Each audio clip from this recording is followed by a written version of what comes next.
Today on Locked On A's, Seth Brown has been a popular topic of discussion at the GM meetings, and we're going to see whether or not the A's should trade him. So we're going to go over the case for and against that, and then also A's GM David Forst said that AJ Puck could potentially return to the rotation in 2023. That's wild. So we're going to talk about that as well. Let's get into it.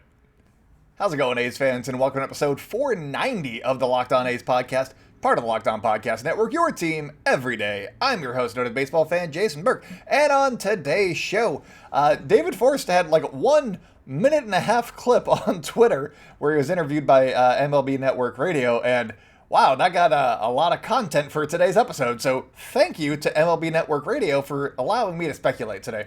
We're going to talk about what he said about Seth Brown and also AJ Puck. And then, we'll call it a day, and then I'll tell you guys what's coming up for tomorrow, because it's more trade speculation.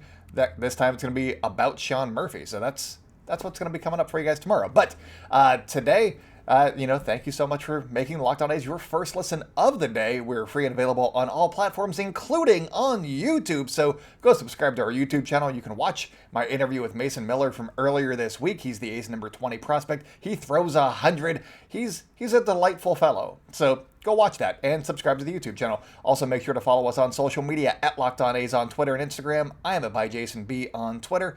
And also make sure to go check out Inside the A's. It is a site that I run in affiliation with Sports Illustrated. Yesterday, or last night, late last night, so early today, I wrote an article about what a trade for Sean Murphy could look like. And tomorrow on the podcast, I'm going to be talking to the host of Locked On Cardinals, St. Louis Cardinals, not Arizona Cardinals, because that would be weird and more Kyler Murray focused. But we're going to be talking about what a trade could look like. We're going to try to come together on a conclusion for a trade for Sean Murphy. Maybe we add other pieces. Maybe we add somebody else. Because he was definitely asking about Seth Brown, which led me to this episode. So here we go.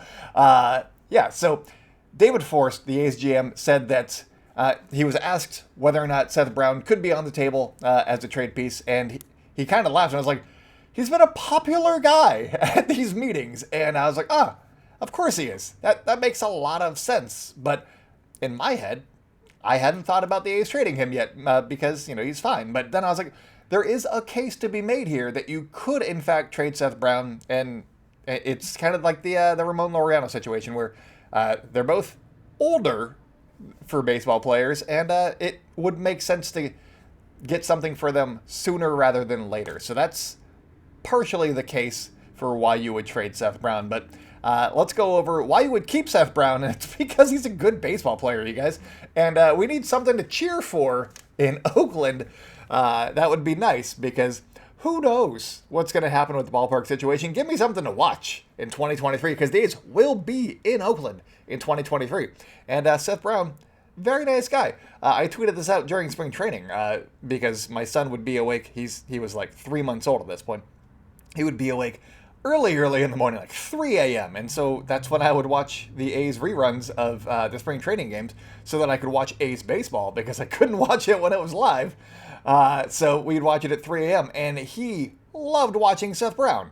That was a good time. So Seth Brown, his favorite player, I still think that holds true. So Seth Brown, in 2021, he was worth 1.3 wins above replacement, according to Fangraphs. He had a 7.5% walk rate, which is solid. He had a 29% strikeout rate, which is a little high, higher than the A's have been going for recently, but not egregiously high. It's pushing the egregious level, but it's not terrible. And he hit 20 home runs. He hit a couple of home runs on the last day of the season. Good for him.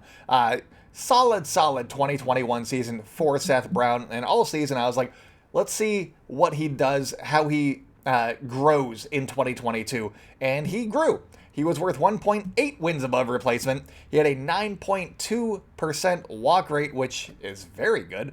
And then he also had a 26.3% strikeout rate, which is down almost 3%. So he was trending in the correct direction. He also hit 25 home runs this season, and he stole 11 bases. So double threat, and also home run threat, and also stolen base threat. He's a threat. He's a good guy. And these are impressive numbers, I think. One, because, he was in his age 30 season. And also, he was kind of the centerpiece of, or the main focus of the A's offense, along with Sean Murphy, and he had to kind of adjust to that and being the focal point as opposed to being like hitting 7th or 8th against only righties. He was in the lineup a lot more often. The A's were moving him around constantly, position-wise, and he showed up and he did it, and he had a better season, and he had an excellent second half. I'm going to say dad power, just because why not?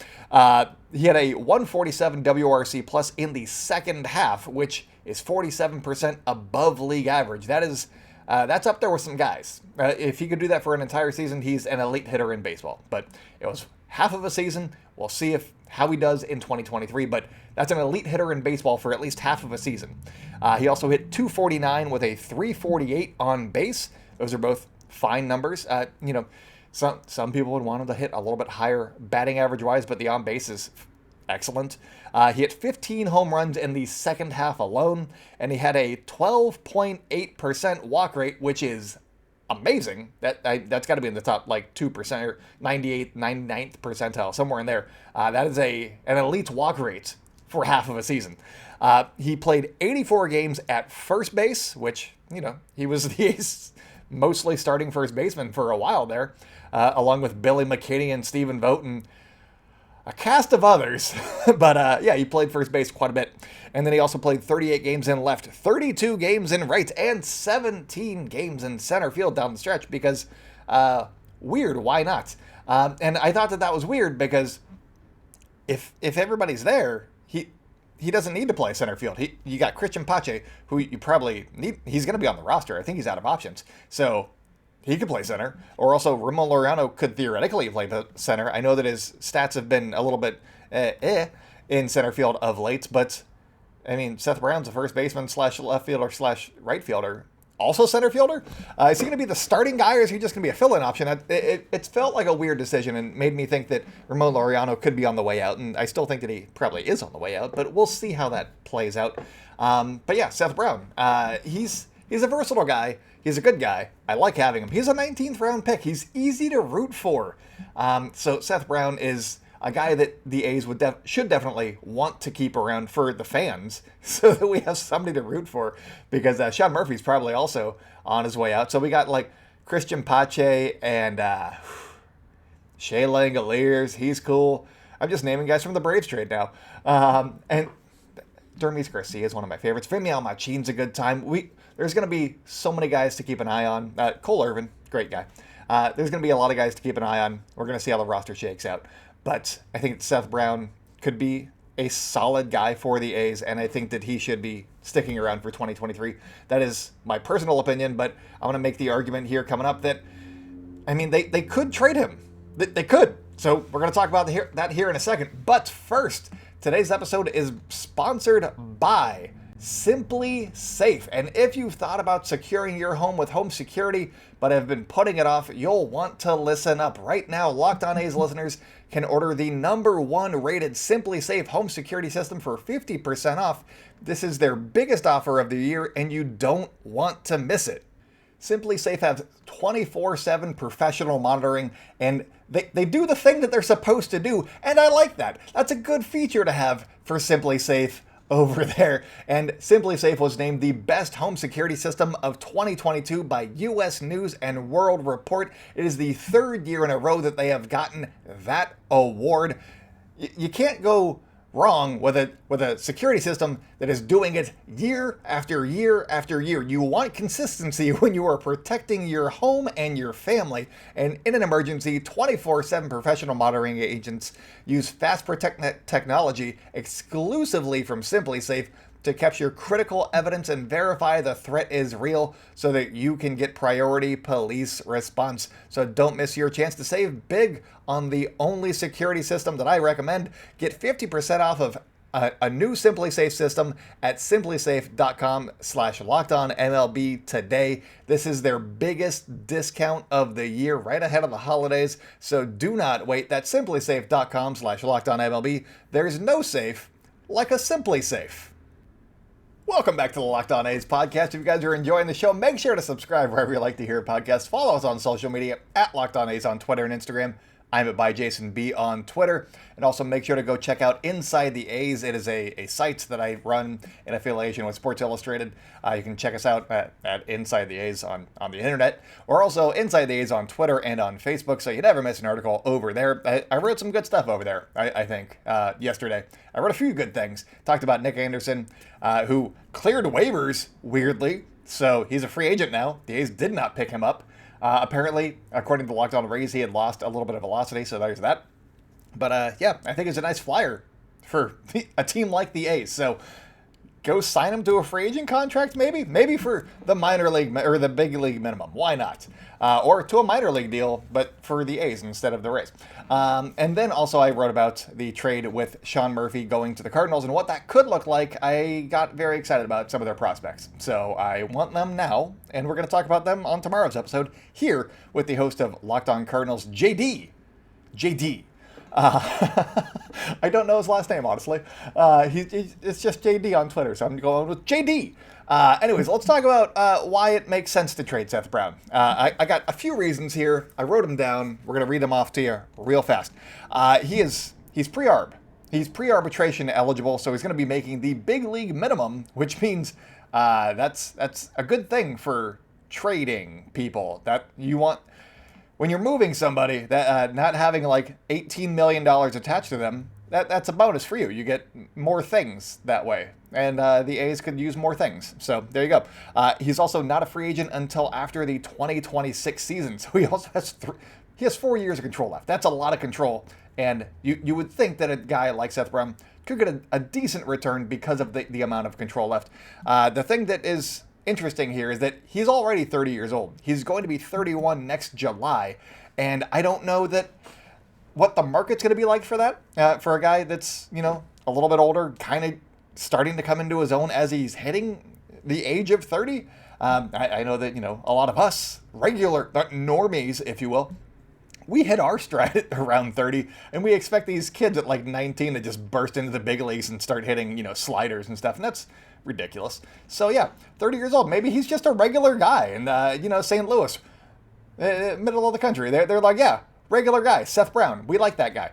Maybe that's what they're going for. Because JD definitely asked me about adding Seth Brown to the trade, and I was like, I don't think that. I think that the A's could get the trade that he offered without Seth Brown. That's spoiler alert. So we're gonna work on some stuff. Maybe add a different piece as opposed to Seth Brown, because I want to keep Seth Brown. That's where I'm standing. And then also, is Seth Brown going to be part of the next competitive cycle? The only reason that I ask that is because his age. And I don't know that when the A's are going to be good. Are they going to be good before he hits free agency? Or let's say in the next 3 years. Is he going to have 1 year of control left by the time the A's are in their next competitive window?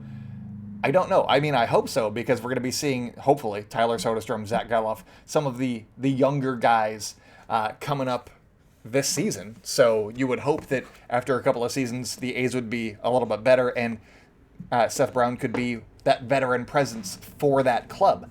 I mean, they could also go with some other guys and just have a largely young group of guys. And we'll see what the roster construction looks like there. But I think that you can easily make a case that moving a guy that's already 30 years old is expendable. And you could get what you can for him this offseason and go from there. Maybe you do it at the trade deadline next year, but teams are asking about him because he's got some pop in his bat. He showed some real promise, some real gains in 2022 over 2021, and he showed that he's a legitimate guy. So obviously, teams are going to be interested. It depends on what the return package is, I guess. I don't want to see him go, but I would understand why the A's would do it, because I don't know that he's going to be around for the next competitive cycle. That part makes sense to me. I understand that aspect of why you would trade him, because he's old. Because he's old. That's what it is. That's what it boils down to. He's got 4 years of control, a team, and he can play wherever you want. You want him in the outfield? You want him at first base? You want him DHing? Where do you want him? He'll catch. He'll play third base. He'll play short. He could probably be an excellent shortstop. Don't put him at shortstop. Yeah, if you miss out on Xander Bogaerts and Carlos Correa and Trey Turner and Dansby Swanson and the rest of the shortstops, Seth Brown, not a bad option right there. I think that the A's should keep him, but I also understand if they don't keep him just because the competitive window cycle and they don't. He's not going to make a lot of money, and to get that amount of production from a guy who's making the big league minimum is probably nice for the A's front office, so that they're not going to be a terrible team again. And also, maybe some of this boils down to, I have to look it up, but the draft lottery process, you can't draft in the lottery 3 years in a row, I believe. So if they get a lottery pick this season and then they trade Seth Brown, they're probably looking at a lottery pick next year too, and that could be something. But if they don't get a lottery pick, then do they look to trade Seth Brown? Because then they have a couple of years of being in the lottery again. And does that play a role in a potential Seth Brown trade? Something to consider. I think it's 3 years. So you can have a lottery pick, one of the first top 6 picks for 2 years in a row. But that, I'll look it up. We'll confirm later. But that's where I'm standing right now. It makes sense to trade him, but also I don't want to. There you go. That's my argument for Seth Brown. But coming up on the show, we're talking about A.J. Puk potentially returning to the rotation and whether or not that's a good idea. We'll get into it. Welcome back to the Locked On A's podcast. If you're enjoying the show and you've made it this far, please leave us a 5-star review on your platform of choice. If you're on YouTube, leave us a comment or a thumbs up or something like that. It helps the algorithm. It helps us. It helps you, I guess. I don't know. It helps people find the podcast. So if you like the podcast, that helps me. So there you go. Make sure to follow us on social media at Locked On A's on Twitter and Instagram. I'm at @JasonB on Twitter. And once again, make sure to go to Inside the A's, check out the articles that I have over there, and also follow us on both Twitter and on Facebook at Inside the A's over there, so you never miss an article. But yeah, and also thank you guys so much for making Locked On A's your first listen of the day. We're free and available on all platforms, and we're also here every single day, Monday through Friday. So that's, if you want A's content year-round, Locked On A's got you covered. Inside the A's got you covered. There you go. Boom. And we'll have stuff for you guys all the time. Slow news day, not here, never here. All right, but let's talk about I'll start off with the quote, but we're going to talk about A.J. Puk potentially returning to the rotation. Whether or not that's a good idea or a bad idea, we're going to determine that. So David Forst also mentioned Puk getting through the year healthy and that being a huge step for him.